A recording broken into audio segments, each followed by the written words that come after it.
buenos días, Alegría. Muy buenos días, Flor. Buenos días a los radioescuchas que nos sintonizan en las frecuencias de Telemetro Radio, a quienes nos ven por streaming a través de Metcon Go, en RPC Televisión, en señal de televisión digital terrestre y a través de la plataforma de Telemetro Cuarto Poder en YouTube. Bienvenidos a la emisión de hoy, jueves 30 de marzo del año 2023. En materia internacional, las noticias más importantes. Primero, el expresidente de Brasil, Jair Bolsonaro, regresó esta mañana a Brasil en un vuelo comercial de la aerolínea Gol, que llegó a Brasilia a las 6:37 de la mañana, hora de Brasilia, donde lo esperaban un grupo de seguidores. Bolsonaro ha dicho que regresa al país para reagrupar a las fuerzas de derecha que están dispersas desde que asumió el poder Luis Ignacio Lula da Silva del Partido de los Trabajadores. Sin embargo, se ha negado a comentar si aspira a ser el líder de la oposición. Tiene que hacerle frente a una serie de investigaciones relacionadas con la intentona golpista, como fue calificado, el tumulto de gente, seguidores de Bolsonaro, que se tomaron las tres sedes de los tres poderes en Brasilia el pasado 8 de enero. Muy bien, en Roma el Papa Francisco pasó su primera noche en el Hospital Policlínico Gemelli de Roma, donde fue internado por una afección respiratoria. Los médicos descartaron que esté padeciendo de COVID y anunciaron que el pronóstico es positivo. Sin embargo, recomendaron que el Papa pase otro día más, otra noche más en el hospital. Se espera que, si todo marcha como hasta ahora, el viernes le estén dando de alta. Y por último, anoten este nombre, Evan Gershkovich. Evan Gershkovich es un corresponsal del Wall Street Journal, diario norteamericano, en Moscú, pues acaba de ser arrestado por las fuerzas de inteligencia rusa, acusado de espionaje. El Servicio Federal de Seguridad ruso lo detuvo en la ciudad de Yekaterinburgo, capital de los Urales. Este periodista de 31 años venía haciendo reportajes relacionados con el conflicto entre Rusia y Ucrania. Y el último reportaje había sido sobre el grupo de mercenarios Wagner, conocido por haber sido contratado por Vladimir Putin para incursionar en áreas de Ucrania en refuerzo del ejército ruso. Así que vamos a ver, esto genera otra fuente adicional de tensión en las relaciones entre Washington y Moscú. Flor, en materia local, nacional, tenemos, oye, hoy hay en la prensa un reportaje bien interesante, que titulan con un nombre sugestivo, ¿Quién protege a Enrique Lau en la Caja del Seguro Social? Y revela interioridades de la reunión de junta directiva del pasado martes en la directiva de la Caja del Seguro Social, que no necesariamente coincide con lo que nos dijo aquí el directivo Gregorio Guerrell, representante de CONUSI, ayer. Me llamó poderosamente la atención. Guerrell nos dijo que él había presentado una moción de auditoría independiente y de remoción del director Enrique Lau. Sin embargo, en el reportaje de Yolanda Sandoval en la prensa de hoy, quien aparece presentando esa moción no es Guerrell, sino otro representante del sector privado, el licenciado Camilo Valdés, el abogado Camilo Valdés. Entonces ahí hay como, no sé, una discrepancia que llama la atención, sobre todo porque el señor Guerrell ayer nos dijo que él había presentado una moción similar y no fue apoyada. Acá, quien aparece según el reportaje de la prensa presentando esa moción es Camilo Valdés, y solo fue apoyada pero apoyada entre comillas. Dijo estar de acuerdo, pero según un reglamento y una interpretación, la presidenta solamente vota en caso de empate. Y entonces la presidenta, Aida Michel de Maduro, si bien estuvo de acuerdo con la moción, no la apoyó directamente. Y el señor Guerrell, entre otros, guardaron silencio. Esas son las cosas que yo no entiendo. Teniendo ya la moción, ¿por qué o se abstienen o no votan a favor? Yo realmente no entiendo. O votan en contra o votan a favor, pero abstenerse en una junta directiva en temas sensibles, evidentemente, porque están hablando de una investigación por la pérdida del de las 20.000 ampolletas de fentanilo. Y de otras 1000 cosas, ¿no? Y la separación temporal, porque según la prensa, lo que pidió Camilo Valdés era una separación temporal del cargo mientras se hacía la investigación para no entorpecer las investigaciones. Claro. Pero, mira que sería muy bueno tenerlo aquí, ojalá responda a los mensajes, porque realmente están todos metidos en el mismo paquete y quemándose la misma reputación. Al final es salir a decir las cosas como pasaron. Si hay uno que mintió, salir y decir, mintió. O eso no fue así, fue de tal manera. Porque es que en este momento la percepción, que al final, sea o no sea, es cierta, y es que la inoperancia está encubriendo las irregularidades que se están dando en el Seguro Social, Guido. sí, bueno, y a propósito, tenemos hoy invitado con nosotros al exdirector, ex subdirector de la Caja del Seguro Social, don Francisco Bustamante. Don Francisco, la sensación que hay es de un tremendo desgreño, ¿no? Yo no sé si eso sea cierto o sea solo una percepción, pero esa es la sensación que queda, de un tremendo desgreño administrativo en controles de compra y de salida de medicamentos, se pierden 500.000 guantes quirúrgicos, aparecen medicamentos en farmacias del Seguro Social en farmacias privadas en Panamá Oeste y ahora la pérdida de 20.000 ampolletas hasta lo que se sabe de fentanilo, más todos los otros cuestionamientos que hay. Yo creo que podemos ir en tema proyectos, por sí, tema. en En proyectos. el tema de controles, que en realidad ahí estamos abarcando varios de los temas que ha mencionado Guido. ¿Qué es lo que está pasando? Porque los carros no tienen candado, por ejemplo. Se pidió que los tuvieran y no los tienen. En cuanto al fentanilo, hay una enorme incongruencia sospechosa, por cierto, porque el Ministerio Público en su comunicado dice que primero fue la auditoría de la desaparición de las 19.000 ampollas y luego fue lo del médico. Y entonces la AUD dice lo contrario, que primero fue lo del médico y eso desembocó en la auditoría que reveló la pérdida de las ampollas. Entonces, ¿es una falta de control? ¿Es un hurto? ¿O qué es? Bueno, gracias. Mira, vamos a empezar por lo que decías. Hay un problema de gestión definitivamente y empieza por la misma junta directiva. Si no me equivoco, los 6 representantes de trabajadores, de jubilados, ya tienen sus periodos vencidos. Es correcto. Hace rato. Entonces tú tienes personas dirigiendo una institución que no tienen la legitimidad de un mandato vigente. Están ahí porque no han sido reemplazadas debidamente. Pero ellos mismos tienen que presentar las ternas. Ellos mismos y no lo hacen. Ellos mismos tienen que presentar las ternas al Ejecutivo para que tome las decisiones. Entonces ahí ya empieza cuando dice quién protege a quién, ya tú empiezas a ver las cosas. A ellos les toca presentar las ternas y al Ejecutivo escogerlo. Ese es uno. 2, uno de los actuarios se le venció el término, no ha sido reemplazado. Pero la directiva en ese tema ha mandado 5 cartas. Varias cartas y nada. Y nada. Entonces ya empecemos desde la cabeza. Tú tienes un serio problema, yo no diría legitimidad, pero sino de representatividad. Porque son personas con términos vencidos las que están tomando y que de una manera u otra les salpica porque estaban ahí cuando pasaron las cosas. Entonces, ya tengo un problema ahí. Vamos entonces a lo siguiente. Efectivamente, la Caja tiene un serio problema de gestión que yo la defino como que el ambiente de control interno es nulo o muy débil, que consiste en los mecanismos de supervisión y control que existen y que son responsabilidad de toda la estructura, de manera tal que eso hace que las cosas pasen o evite que las que no deben pasar no ocurran. Entonces, ahí yo tengo un problema. ¿De dónde se deriva eso?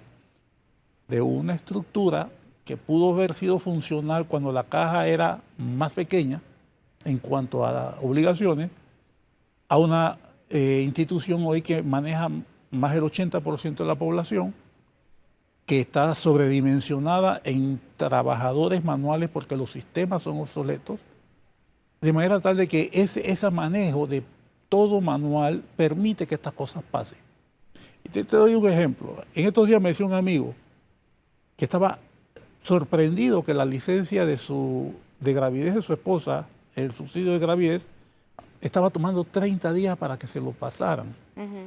Yo le dije, bueno, alégrate porque cuando nosotros llegamos ahí tomaba de 6 meses a años que te lo dieran. Se han hecho mejoras, eso no hay duda. Sin embargo, las cosas que debían ser transparentes demoran mucho. Y esto que pasa con el fentanilo es un ejemplo más de las cosas que no están funcionando bien. La ley orgánica 51 dice que cada tenedor de una cuenta del sistema mixto de capitalización individual debe tener un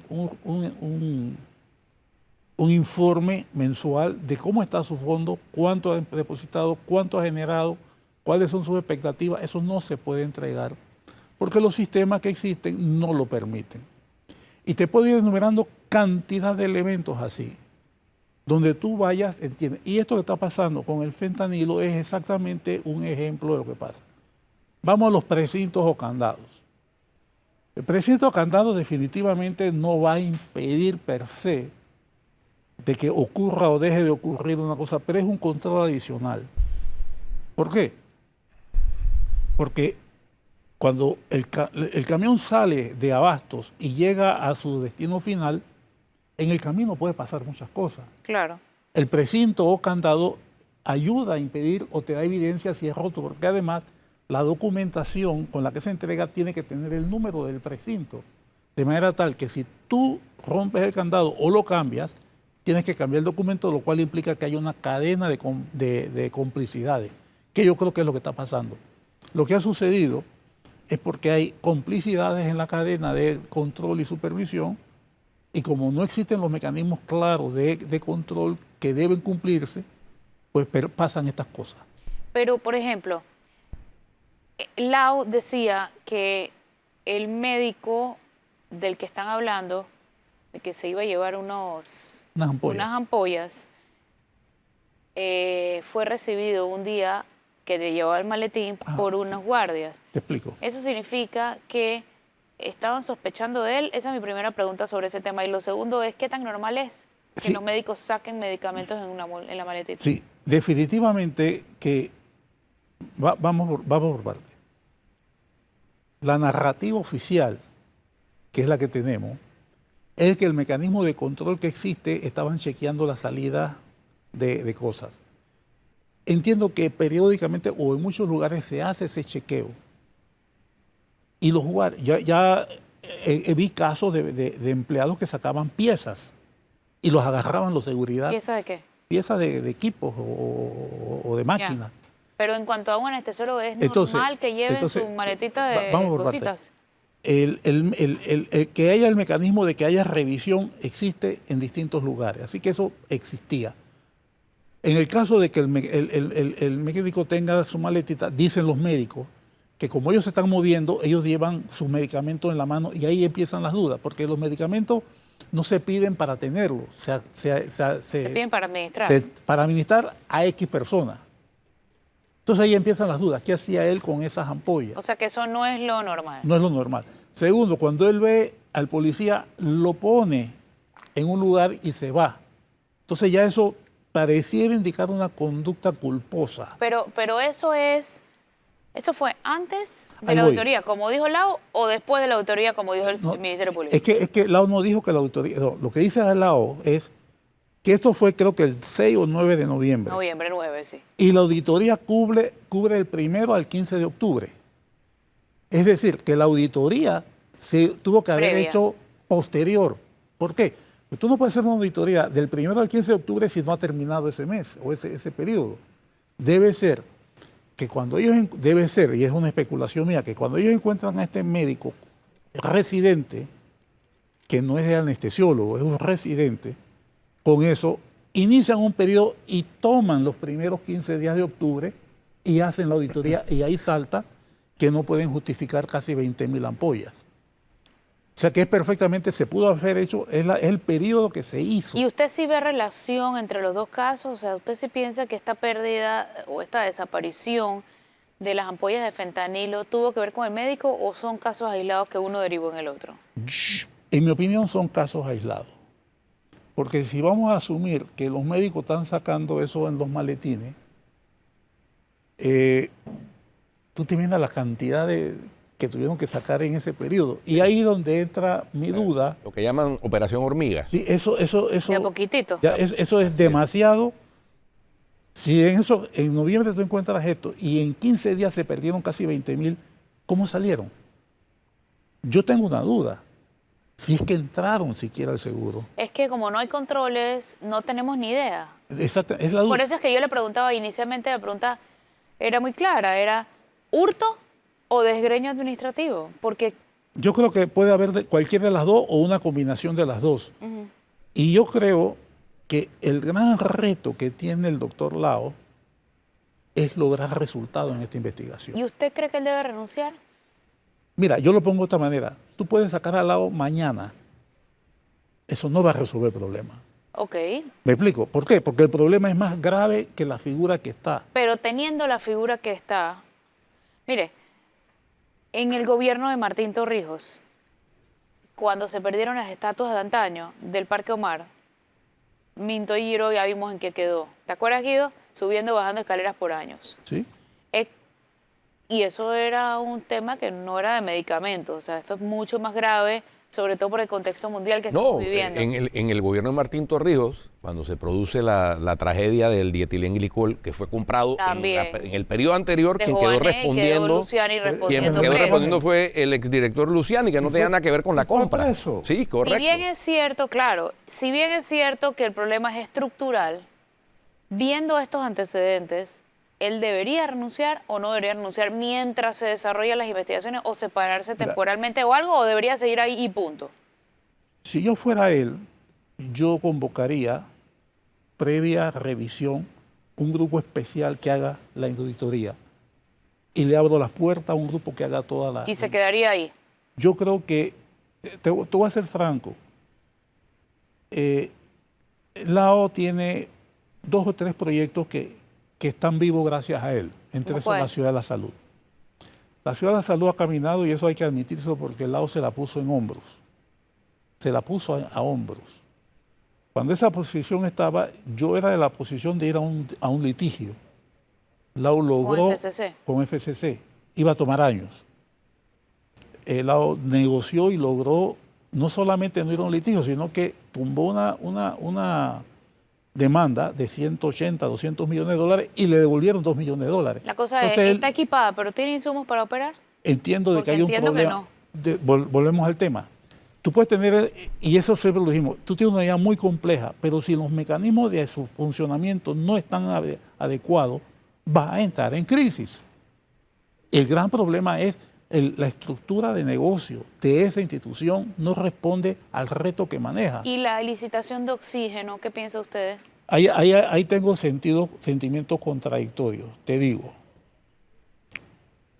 La norma médica dice, lo que me explicaron, que con 95% de pureza se puede administrar. En Panamá hay una norma administrativa que dice que debe ser 99%.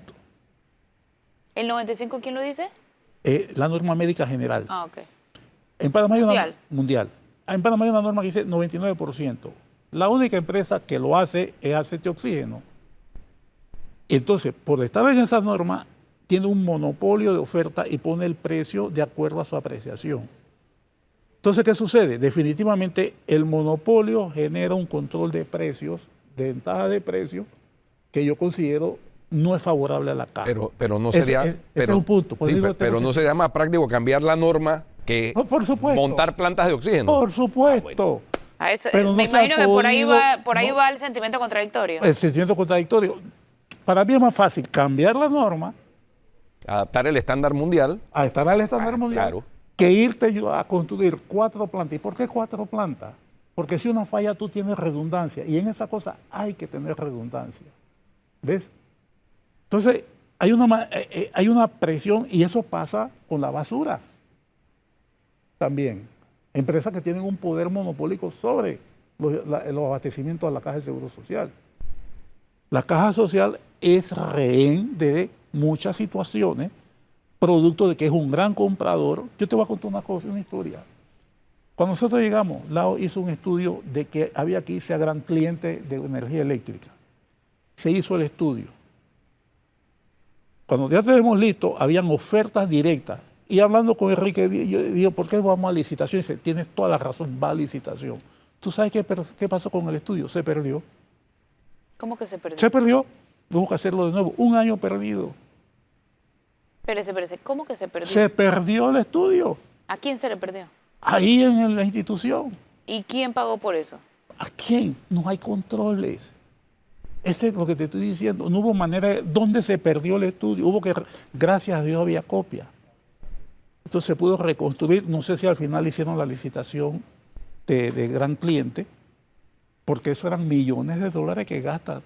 Cada institución del Seguro Social trabaja independientemente. En parte usted salió del seguro y luego en las entrevistas que ha dado, y en una de ellas a mí, hablaba justamente de la falta de controles. ¿Qué ejemplo claro y dantesco vio usted de falta de controles que lo hizo decir, yo me voy de aquí?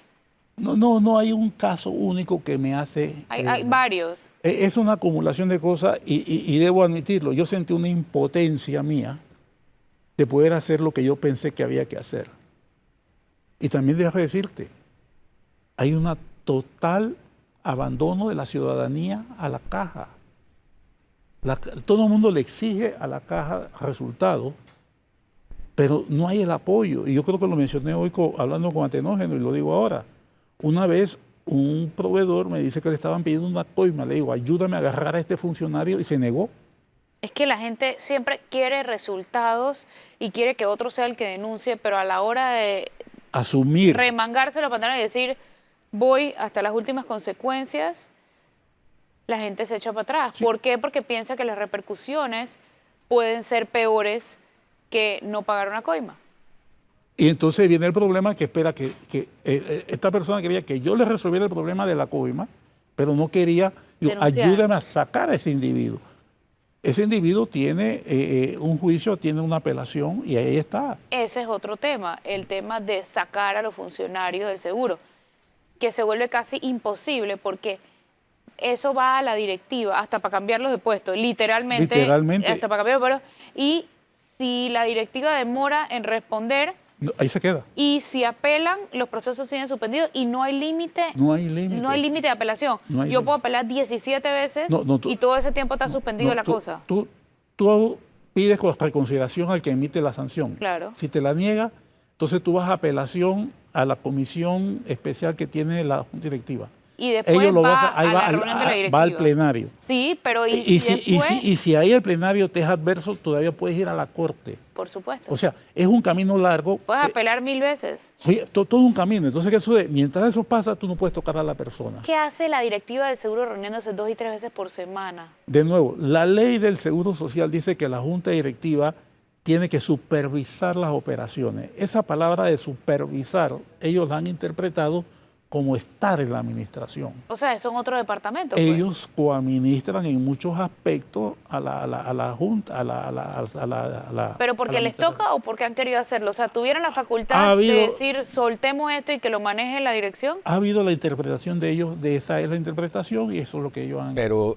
lo que... Vuelvo con el tema de la percepción. La percepción es que si están coadministrando ineficientemente. Pues por supuesto. Sin duda ninguna, porque ahí están los resultados.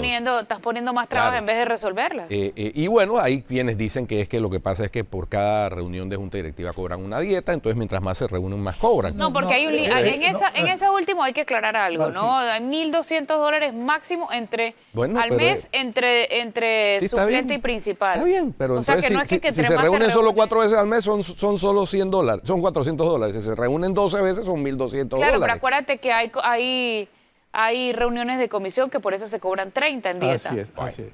Ahora, yo creo que las dietas, yo creo que hay una trampa. En mi opinión, es un salario disfrazado, hombre. Pero eso es insuficiente para que tú consigas personas de calidad. Por supuesto. Pues si yo soy un profesional que tengo que meterme ahí 3 veces a la semana. 3 veces, 3 veces a la semana, 12 veces al mes, por hora, para conseguir eso. Y yo puedo ganar más. O puedo quedarme pintando en mi casa si quiero. Y gana más. Gano más. No me conviene. Por eso es que no están las personas más capacitadas Entonces, en esa directiva, ni en ninguna. Es muy difícil que tú vayas a conseguir directores que además una junta directiva debe fijar políticas y resultados. Esta junta directiva ni fija política, ni ve resultados, sino que ve procesos. 18 años después de la ley 51 del 2005, yo creo que tenemos suficientes evidencias de que se requiere no solo una reestructuración en algunos programas, como en el invalidez, vejez y muerte, que todos los estudios actuariales dicen que entra en crisis a partir del final de este año, sino también en la misma administración, la estructura administrativa, tanto de la caja como de la junta directiva de la caja. Total. ¿Usted está conforme, de acuerdo con ese postulado? De hecho, eso es lo que yo he dicho. Tú no haces nada resolviendo el IBM si tú no resuelves los otros problemas. Y es más, voy más allá. Es muy difícil que tú puedas lograr que la ciudadanía acepte reformas paramétricas si la calidad de los servicios y las pensiones que recibe están sujetas o a riesgo o a mala atención. Entonces es muy difícil que tú logres que la población acepte el sacrificio que hay que asumir. Un sacrificio sin una reestructuración real de la Así caja. es. Tenemos que irnos a cambio y yo sí quisiera destacar algo que yo creo que Guido va a estar de acuerdo conmigo. Yo admiro, agradezco y me parece admirable los funcionarios que dicen, ¿sabes qué? No puedo lograr el cambio para el que fui contratado y por el que estoy ganando. No quiero ser una botella y no quiero ser inútil porque sé que doy más. Y usted salió y denunció porque salió y dijo, estoy muy viejo para estar firmando papelito y dejar pasar tantas cosas que no son correctas. Y en ese sentido ha salido a hablar. No recuerdo ni un otro funcionario, y mi memoria me puede estar traicionando como me traiciona todo el tiempo, pero no recuerdo a alguien que haya salido a decir, me fui por esta razón, esto es lo que no está bien, y también objetivamente decir, eso no es que está mal, sino que está mal entendido o es un problema más allá de una persona. El último que hizo eso antes del doctor Bustamante fue casualmente Laurentino Cortizo cuando renunció al Ministerio de Desarrollo Agropecuario. 2008 fue Así eso, es. Bueno. 2008, porque me acuerdo cuando le hice una entrevista en ese momento. Y también dije, admiro eso, así que en verdad, gracias y ojalá no le siga temblando la voz, porque sí necesitamos gente, ante tanto silencio, de todas las partes, usted lo ha dicho, de un empresario, luego están los funcionarios, la misma clase política, aquí hay demasiados intereses en todos los temas. Cuando uno habla de un tema, uno no está tumbando una idea, uno no está debatiendo ideas, uno está tumbando negocios. En este país, uno está tumbando negocios que es que critica una irregularidad. Y que haya gente que se atreva a hablar también le da esperanza a los periodistas que se queman todos los días su nombre y su credibilidad y se desgastan para denunciar lo que está mal. Así que en ese sentido, personalmente, te digo, admiro la congruencia en ese sentido. Así que gracias por acompañarnos hoy. Gracias a ustedes. Y que vuelva. Bueno, Ya vamos al cambio y regresamos con nuestro segundo invitado, el abogado Rodrigo Noriega, para hablar del contrato minero que está siendo en estos momentos revisado dentro del proceso de consulta pública. Ya volvemos.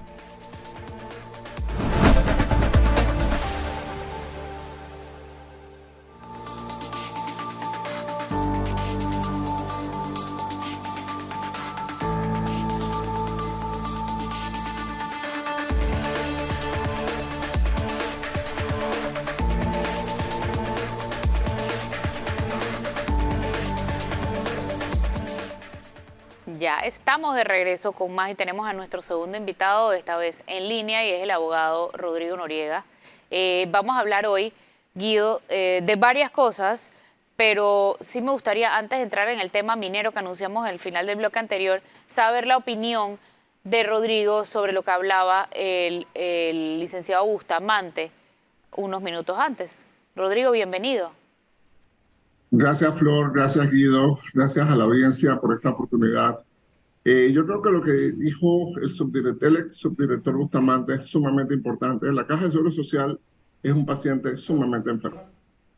Está enfermo por una clase política parásita, está enfermo por sindicatos y por directivos que están viendo el que hay para mí, y está enfermo pues porque hay una sumatoria de intereses que no le interesa realmente modernizar, actualizar, hacerla transparente.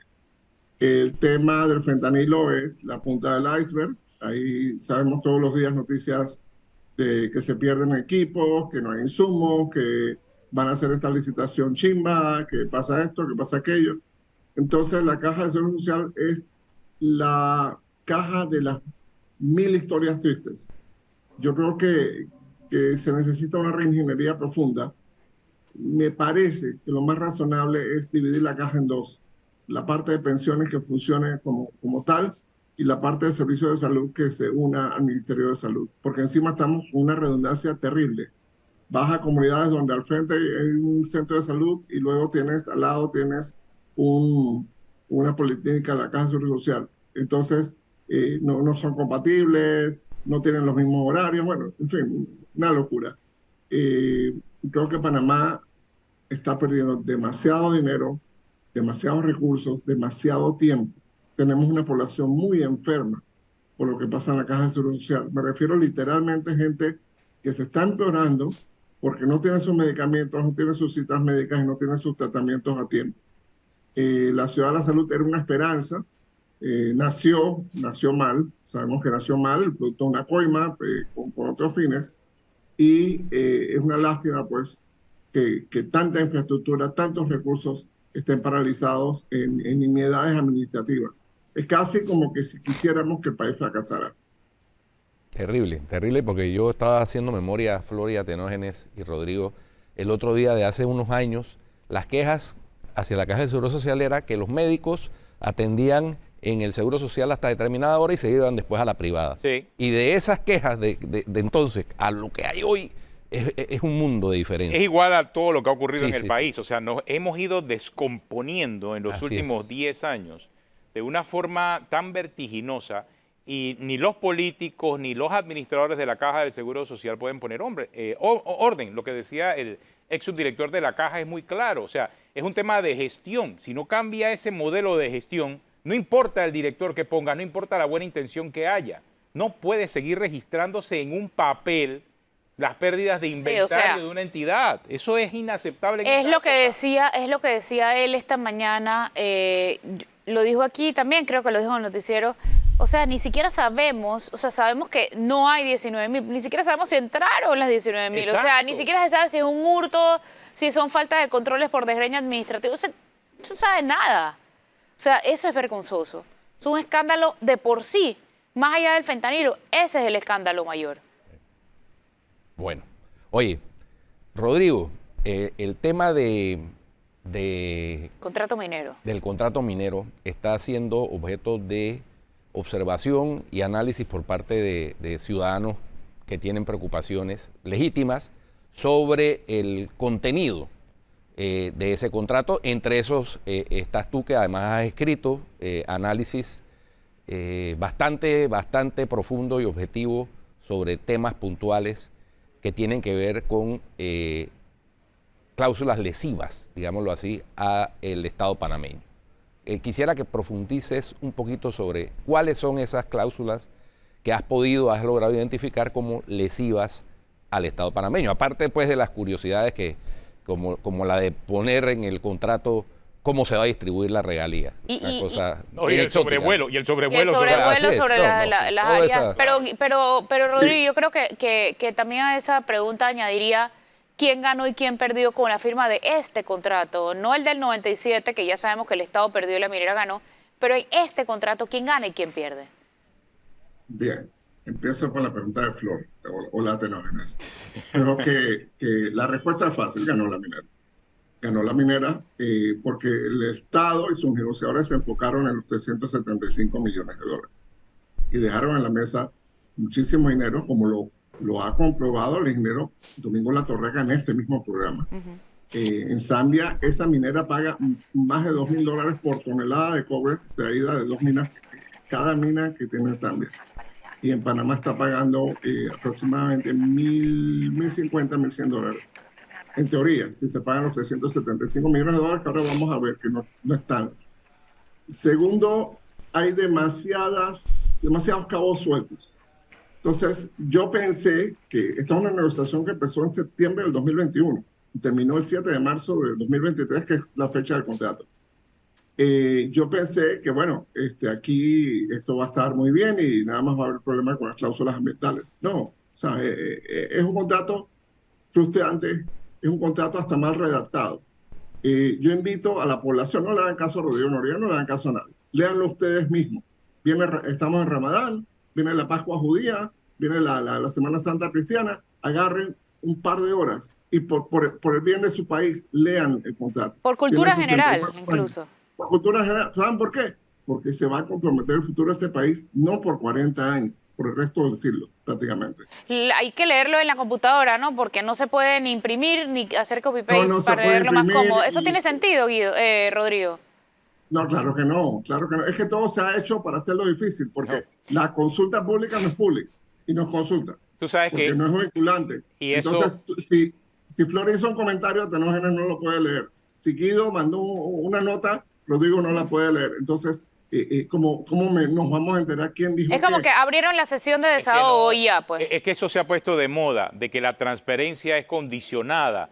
Tú pones, como a la hora, por ejemplo, de hacer los registros de Y planillas. selectiva. Sí, tú pones las planillas allí, sí, pero las pones desordenadas. Es un problema buscar información. Exacto, Te toma exacto. mucho tiempo. Sí. Todo eso hace que ellos ganen tiempo a la hora de poder tomar decisiones. Eso no es bueno. No es bueno para nadie. Entonces, yo coincido totalmente con lo que dice Atenógenes. Y yo le digo a la población lo siguiente. Desde el encabezado del contrato, en mi opinión, sí, está bien, el ministro Alfaro lo tiene que firmar porque es ministro de Comercio.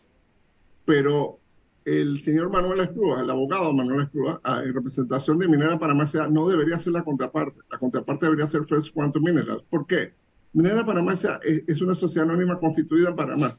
Si pasa algo, que nadie quiera, toco madera, pasa algo grande, Minera Panamá S.A. no tiene cómo responder, solo tiene lo que tiene en la mina. Entonces, la que tiene cómo responder y debe responder First Quantum, pero en First Quantum la mencionan así de pasada por el contrato, como que esta gente no tiene nada que ver con esto. Entonces, empecemos por ahí. El contrato tiene 62 cláusulas.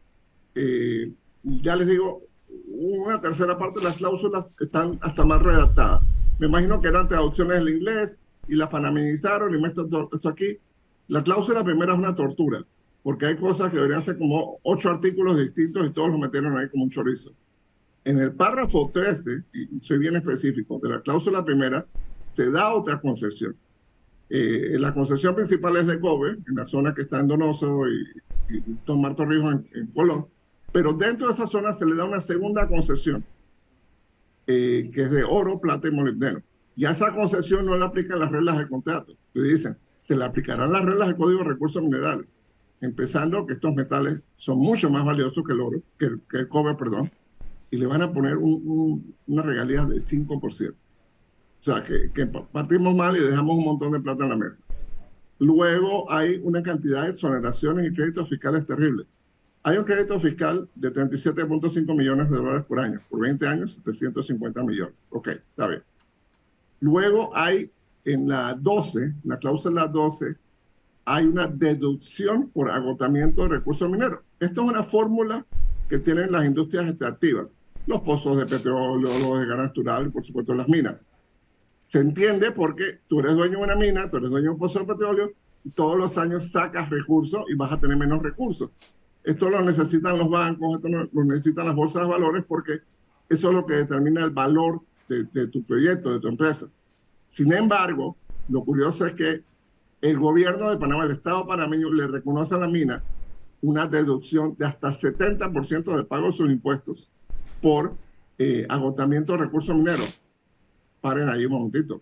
El recurso minero es del Estado panameño. El que debería en realidad estar cobrando por el agotamiento de recursos mineros es el Estado panameño. Entonces, no solo eso, estamos dando una exoneración, un crédito fiscal, pues, por agotar mi recurso. O sea, te lo estás gastando, entonces yo te voy a dar un crédito fiscal porque te lo estás gastando. Y los famosos 375 millones, bueno, sí están ahí, ingreso mínimo garantizado se llama, pero no están así. ¿Por qué? Porque si el precio del cobre baja después de cierto umbral, no tienen que pagar esa cantidad, pagan proporcionalmente. Si la mina baja la cantidad de producción, lo pueden hacer por razones estratégicas. Hay mucho cobre en el mercado, quiero que suba el precio, bajo mi producción, no tienen que pagar esa cantidad. En Ahora, esos casos... pero Ajá. Rodrigo, ese agotamiento minero, por lo que leí, afecta el ingreso mínimo garantizado.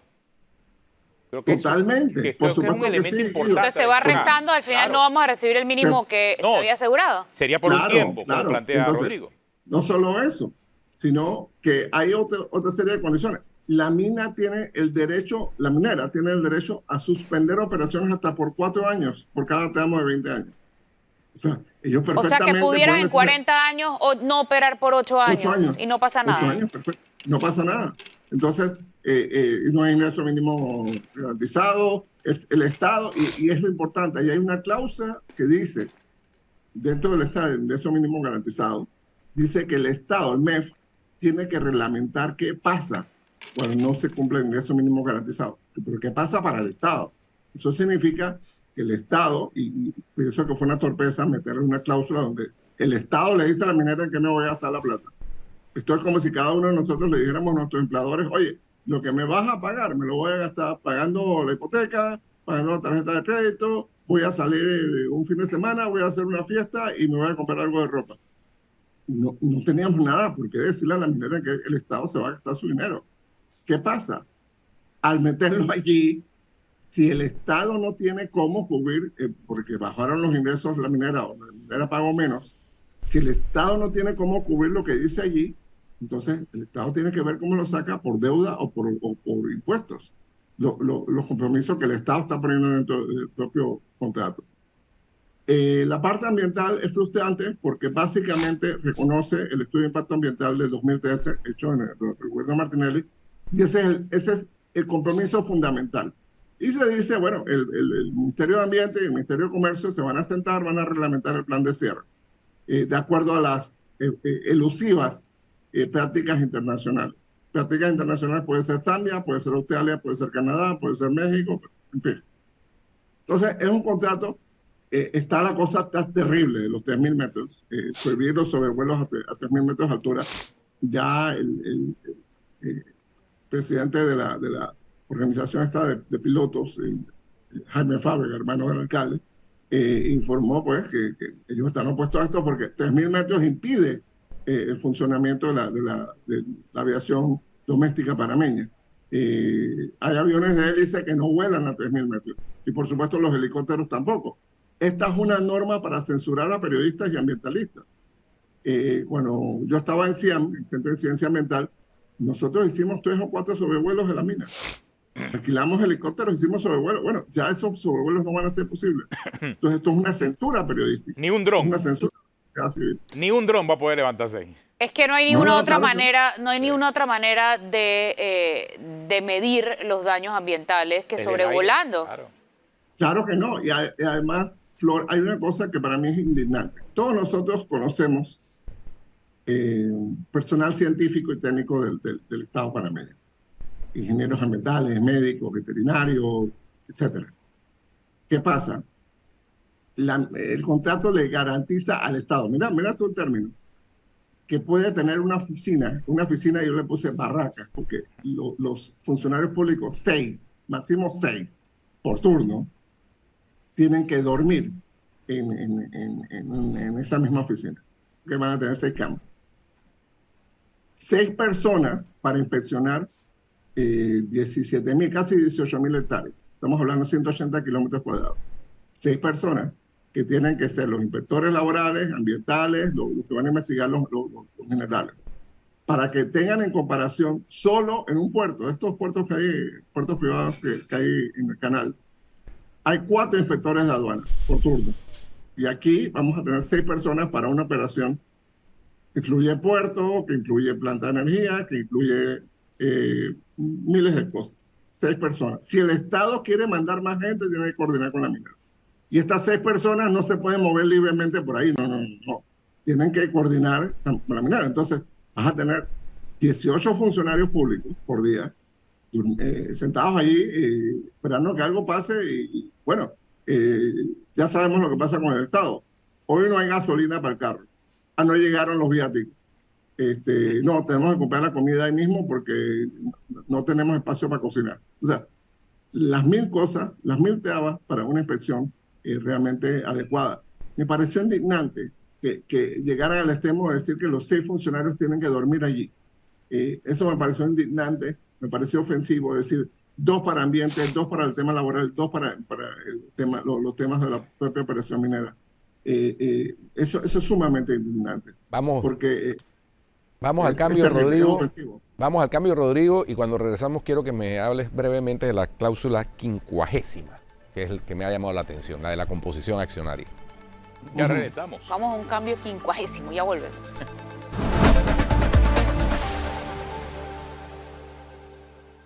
Ya estamos de regreso con más para hablar de la 50ª. 50ª cláusula, Rodrigo, la de la composición accionaria de acceso restringido. Eso también me pareció exótico. Es totalmente opaco, Guido, por una sencilla razón. O sea, supuestamente, esto es en cumplimiento con los acuerdos de la GAFI, primero que todo. La mina le va a decir al Estado quiénes son los accionistas. Espero que le diga que el Estado de China es uno de los accionistas. Y Corea del Sur, ¿no? Y Corea del Sur, etcétera. Y el Estado podrá declarar esta información de acceso restringido. O sea, es decir, nunca vamos a saber si hay algún político panameño que es accionista de la mina, nunca vamos a saber si hay algún Estado extranjero que es accionista de la mina, nunca vamos a saber, y esto es por propia protección tributaria del Estado, nunca vamos a saber qué transacciones hay que ocurren entre accionistas. ¿Por qué? Porque el porcentaje accionario varía. Hay gente que vende sus acciones, hay gente que compra más, hay gente que las empeña, hay gente que las cede, en fin, hay gente que las hereda. Entonces, toda esta información es importante para la toma de decisiones del propio Estado y de los ciudadanos. Esto va a ser opaco. Y además hay otras potestades terribles que tiene el contrato. Se le da a la empresa la autorización para comprar tierras estatales fuera de la concesión y para comprar tierras privadas fuera de la concesión. Y esto afecta a la seguridad jurídica de todo el mundo. ¿Por qué? Porque dice que si la mina quiere comprar tierras privadas fuera de la concesión y el dueño particular de esas tierras no llega a un acuerdo con la mina, el Estado las tiene que expropiar. Entonces, mañana la mina dice, bueno, yo quiero terreno ahí donde está Medcom y les voy a pagar $100 por ese edificio. Y no, bueno, no, entonces vamos con el Estado a que me lo expropie. O sea, es terrible la amplitud de potestades. ¿Para qué quiere la mina comprar más tierra? ¿Para qué? Y específicamente fuera de la concesión. Entonces, hay una serie de contradicciones, una serie de misterios, una cantidad de mecanismos de opacidad terrible. Ahí no se estableció ningún mecanismo para que el Estado panameño sepa a qué precio venden los minerales y qué cantidad. Eso es importante. ¿Por qué? Porque se exportan, salen de Colón en el puerto y no es que estén otros barcos esperando ahí, te compro 100 toneladas, te compro 20. No. Eso se tramita en mercados internacionales, pero tengo entendido que la minera en papel se lo transfiere a una subsidiaria en Suiza y la subsidiaria en Suiza entonces es la que vende los minerales. Entonces, si la subsidiaria en Suiza le dice, bueno, te compro el cobre a $100 la tonelada y el mercado está pagando $1.000 la tonelada, eso no lo vamos a saber porque es la mina la que le da toda la información al Estado panameño y le da cierta información. Y por supuesto el Estado panameño no tiene las capacidades de la misma gente que nos da la Caja de Seguro Social, tenemos esta situación. Entonces el Estado panameño sin capacidades, muy debilitado, da todas estas autorizaciones y no tiene capacidad real para supervisarlo y no va a tener la información real para supervisarlo. Oye, gracias Rodrigo por acompañarnos aquí en Cuarto Poder. Muchas gracias, Rodrigo. Hoy a las 10 de la mañana, 10:30 por cierto, comienza una jornada de consultas nacionales del Ministerio de Comercio en la Casa del Pueblo. En Coclecito va a ser la primera de esas reuniones. Y hay unos voceros designados que por cierto vamos a invitar también al programa, ¿no? Vamos a ver cómo llegan, si en buses El o viceministro ¿no? de Comercio es uno de los principales voceros designados para... Bueno. Vamos a ver. Listo. Se nos Dijo el acabó el ciego. tiempo. Si usted sigue en Telemetro Radio y en RPC Televisión, continúe con el brunch. Hasta mañana.